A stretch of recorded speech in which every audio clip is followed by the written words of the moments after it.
Hey everybody, I am Kate Dillon with the Cars Racing Show and CrateInsider.com, and today I am here with Chris Ferguson from Victory Seats. You are brand new, I mean you're not brand new on the racing scene, but brand new with your seating company. Tell us a little bit about what we're looking at here, Chris. Well, long story short, I've been in the industry since started racing in 2003, but been working in the safety industry since 2015. So this past October, we launched Victory Seats. Primarily at first, we started out in dirt late models because naturally that's what I do, all my friends and family. Everyone I know is in the dirt late model stuff, but I'm very, very fortunate. The guys that I have that work on these seats have been in the industry for over 25 years apiece. So we launched the dirt late model seat. It's the VSDLM. We brought realistically the most advanced and also, in our opinion, the safest seat there is on the market. Everything's completely custom, a custom design built in SolidWorks. Everything's drawn for the driver. We had guys like Ferguson, Dalton Wilson, Drake Troutman, Spencer Hughes, all involved in the testing. We didn't just design a seat and bring it to the racetrack and say it's good to go. We listened to the drivers. We listened to different industry people with head foam, with a custom molded insert, with the Nomex. We really dove deep into everything that we do. We made sure we had the best suppliers for the aluminum, for the tubing, for everything from top to bottom here. And when it was all said and done, when we released it, we've had a lot of success. You can talk to any driver that's been in a seat, they can tell you what it's like, because it's taken off way faster than we expected. Well, I'm so excited for you because, of course, I've known you for so many years, and I love to see success stories. I really love that you've got this custom foam in here. Now, have you had any feedback from drivers where, I'm used to seeing like metal pan, yes, and that there are a lot of drivers that like drive with their butt because they're gonna like get the feel of what's going on, yes, with the race car. Tell me about how, when you've talked to drivers, what's been kind of the feedback on that? Well, the biggest thing is with the insert, no matter how good you are at metal forming, we can build these seats, we can draw them in CAD. We're never going to be completely shaped perfect around a person's body, because there's contours, there's lumbar area, there's so many things that really you can't do inside of a seat. Just naturally, a mold, just like when you buy a set of custom molded earplugs, they're always going to feel better than a regular earplug that you buy off the shelf. So with that being said, that same method, we take a bag, we get this 2-part polyurethane, we set the bag down in the seat, and we actually pour the polyurethane in there. We let the driver sit down in the seat, and the foam expands around every part of the body that's not touching the seat. So naturally, you're not going to find a better fitting seat than your actual body shape. So this seat's actually done for Kendall Tucker, one of our crate late model guys from around here. So this is a full custom mold. This is what his body shape would be. And you can tell, maybe not so much in the camera, but Kate can feel. So you feel that lumbar there? Oh yeah. Yeah, so that's going to be the small of his back right there. Exactly, and not just that, the hip area, the leg kick up, everything in this is supported now. So any doctor, any manufacturer will tell you that when you're actually supported, when your body can't move in any kind of wreck or collision, you're 1,000% safer. Right. So typically what happens is when you crash in a seat or any kind of race car, your body's taking hits that you're coming in from different angles. Well, when your body is supported in every piece, you're actually stable, you're a lot less likely to actually get hurt when you wreck. So we highly suggest doing the insert stuff. They're not super thick on the bottom. We typically roll with 1/2-inch foam in the bottom, just because we do want that compression, just in case they flip, get upside down. We want to be able for the driver to actually compress in the seat without actually being in the aluminum. But there's nothing that fits like a glove like this. And we build the seat structurally to be able to handle this and actually have room for it. So it's It's the new thing. I'm going to say in the next 5 years, the covers will kind of go away, and everyone will have custom molded inserts. And with that, is there some impact resistance in the foam? Like, you know, I've seen those tests where you take a sprint car and you just drop it from 12 feet in the air or something, and that compression that can happen in your spine. Is that something? Yes. Okay. So one thing that one of our suppliers, Impact Foam Solutions, Matt Ray's on the SFI board, and he's roughly poured around 1,500 inserts for NASCAR, for monster trucks, for every type of racing there is. He is our supplier for our foam inserts. So naturally, we built that into the insert kit. When you buy an insert kit and you pour it in your seat, it comes with impact foam that goes under the driver. So I know there's things that are out there that kind of try to simulate taking that 1/2 inch to 3/4 drop out of it, and everyone's got different opinions on that. I prefer to put foam in the seat that'll actually compress instead of actually allowing a seat to move, and that's just my opinion. I think that the seatbelt manufacturers, everyone kind of agrees with that, and I really feel like putting the foam in the seat is the better alternative, just from the testing that we've done and seen. But altogether, when you have a supplier that's doing all the testing for NASCAR, doing it for SFI, we're learning more about this than we've ever had, and really, realistically, we're pushing the envelope as far as building something that no matter what happens, your driver can come home to their family.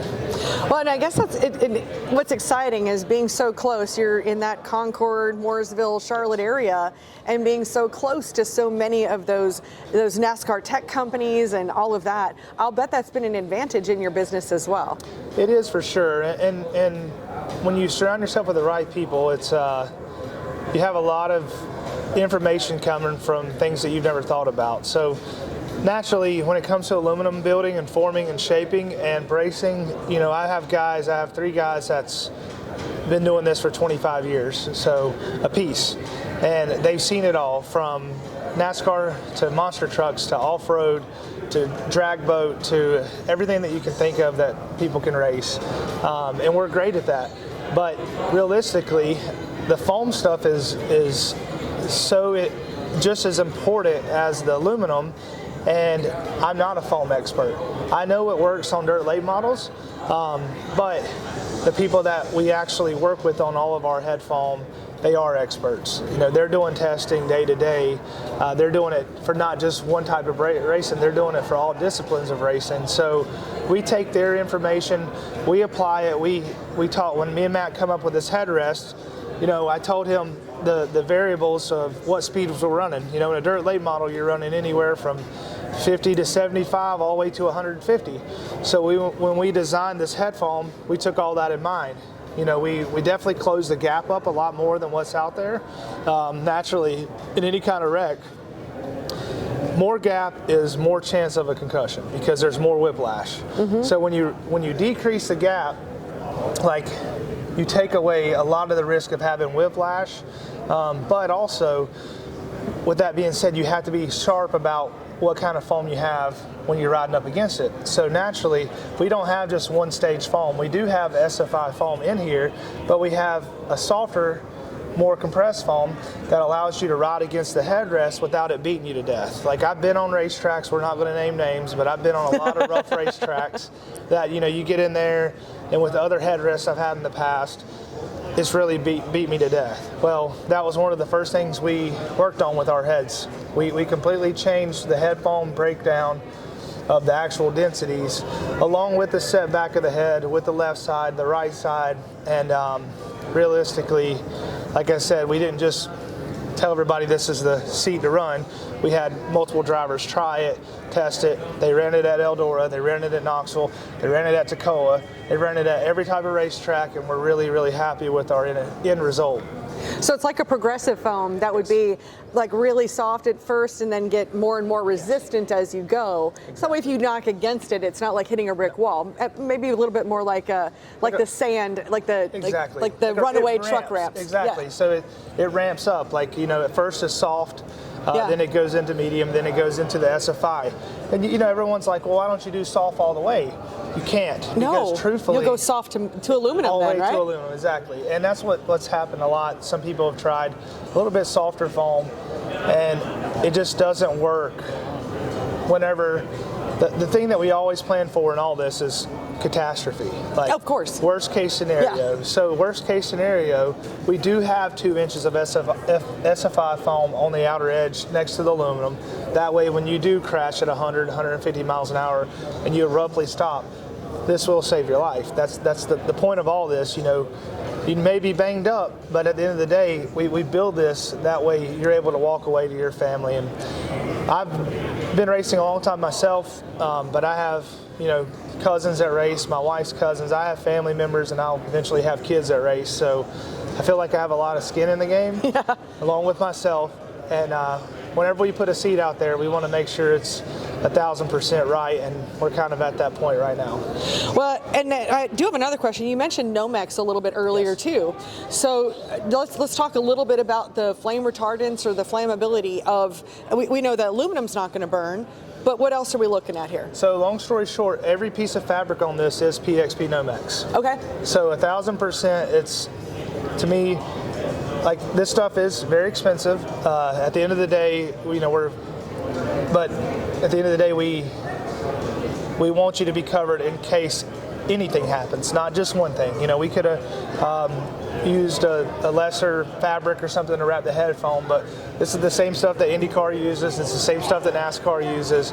We wanted to apply this to every piece of the foam on the seat. So all the head foam's wrapped in PXP, the shoulder foam, the rib foam, the leg foam, the center leg brace foam, everything is wrapped in PXP. So there's not a stitch of foam that's not exposed, that's not covered with Nomex. So, and truthfully, like, this stuff is also, we've tested a lot of different ones as far as fading, because I didn't want my seats to look bad. Oh. Yeah, we don't want our seats to look bad. So washing seats would probably be a whole other thing too. Yeah. So we wanted to make sure that this stuff was built to last, and we've had a lot of success with it, testing it for over 6 months now. And the head fabric, it still looks the same. I tell everybody, sometimes you'll get on them rough tracks where there's some rocks, and it may take some dents out, some dings and stuff. But we've been very, very fortunate and happy with everything that we're using right now. Okay, and then now all of your seats currently are all custom seats, that's correct? 100%. Okay, now is there a future where you would do maybe some off-the-shelf type of stuff? I think so. I would say in probably the next year, we will do some off-the-shelf stuff, but we're definitely going to take that approach a lot different than we've ever done it before. Naturally, when we build a custom seat, there is 18 measurements that I take that apply to 40 smart dimension in SolidWorks. So we take in the height of the seat belt, the depth of the ribs, the height of the ribs, the height of the shoulders, the shoulder width, the hip width, the leg height, the leg thighs.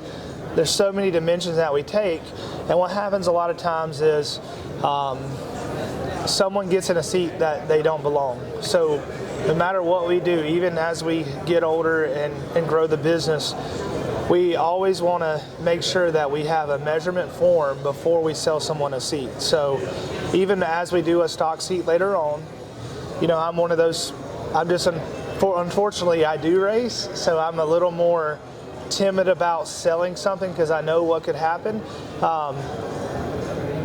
Whenever I have a dealer or a wholesaler call me and say, hey, I want an 18-inch, it's going to be required for them to send in a measurement form, because I would never let a seat go out the door that doesn't fit someone. Because even though it's a great seat, it's a safe seat, if they don't fit in the seat correctly, they can still get hurt. Mm-hmm. So the big thing is, when it comes to safety, you have to cross every T and dot every I. You have to cross every bridge when it comes to making sure the person actually fits correctly in the seat. So I will say this, I am looking forward to that, because I do understand that at times, like, people need seats, they need them, quicker than other, but I am going to be the first one to tell someone, hey, this seat doesn't fit you, you need to wait for a seat. Mm-hmm. It's not that important for you to go race this weekend. If you're going to put a seat in that doesn't fit correctly and there's a chance you're going to get hurt, I'm not going to have my name on it. But I feel like that's my part as a manufacturer. I have to tell the racer, hey, Like, if you don't fit in this seat correctly, you're going to get hurt. And I know you don't worry about it, but your wife does, and your kids do, and everyone that depends on you does. So we're looking forward to that, and I think there's ways around selling stock size seats. You just got to be very, very informed on it, and you have to be very careful about making sure they fit. And I'm very, very fortunate. Like, I had a seat here that was similar to like a size 18 seat. A driver, Kenny Compton, that comes to this show every year, he sits down in there, the seat fit him like a glove. He just happened to be that size, so it's perfect. He's going to actually probably take that seat home with him, and that does happen a lot of times. Yeah. But the ones that you got to look out for is if, you know, someone that's 6'5" sits in this seat and their head's sticking 4 inches out of the headrest. Right. That person, you have to tell them, hey, we got to build you a custom seat. But nowadays, with the advancement of the software that we use and the SolidWorks, we're able to build a custom seat for the same price as what we would build a stock seat. Yeah. And that's a big thing. That's fantastic. Now, is it possible at this, do you have to measure each and every person before they can get a seat at this point? Or can they take measurements on their own, send you the dimensions, and be able to order a seat, you know, either on the phone or online? I would say at some point we will open up to that. Right now, with our business being so new, we want to make sure the first 100, 200 people that get a seat, they hit a home run. So for right now, we are requiring that we measure them. Mm-hmm. I'm going to say in the future, we will relax on that, because we see numbers just like suit manufacturers and helmet manufacturers. We can tell when numbers are wrong. So we know to call the customer back. But just for the sake of, this is serial number 70. We want these first 100, 200 people that are in our seats, we want them to go tell everyone that we hit a home run, and we want them to know that this seat's dead perfect. And when they do tell other people that, hey, this is the best fitting seat I'm in, typically those people are going to consider us when they're looking for a new one. So for the first couple hundred seats, we're going to do all custom with me or one of my guys measuring. But after that, we 100% will allow people to measure, send the measurements in, we'll check them, and then we'll be able to build a seat off of that. But I'd say for the first couple months, it's just going to be us. Totally makes sense. Well, so if anybody wants to follow the progress and you know, get notified or anything, tell us about how people can reach you and your racing page and everything else. So we have Victory Seats on all the social media. We have the website Victory Seats. It's just not up right this second. VictorySeats.com, but Victory Seats, Facebook, Instagram, Twitter. My personal stuff's all Chris Ferguson 22, and I naturally post a lot of Snapchat sneak peeks. Oh, really cool. We posted some Chili Bowl. We haven't released it yet, but we posted some Chili Bowl sneak peeks for the open wheel world on our Snapchat. And you know, if you want to contact me, my phone number is 980-307-0172. I'm pretty much available all day and night, and especially with this seat business being brand new. I always tell everybody, if I don't answer, there's a good chance I'm inside the fab shop and there's about 3 bandsaws going and a welder and I can't hear my phone. So do not be afraid to call me back or leave a voicemail or text me, and we will take care of you. I know right now we're only building the dirt late models and dirt midgets, but we have every intention of doing the asphalt late models, asphalt modifieds, bandoleros, legends, monster trucks, NASCAR. We have the capability to really build everything under the sun, so don't be afraid to reach out and ask, because we're going to be able to do it real soon here. Well, I'm so excited for you, Chris. I love seeing your success. Thank you all for watching. If you have any questions, also feel free to drop them in the comments of this video wherever you're seeing it. Hit that like and subscribe, and look forward to seeing you in another video.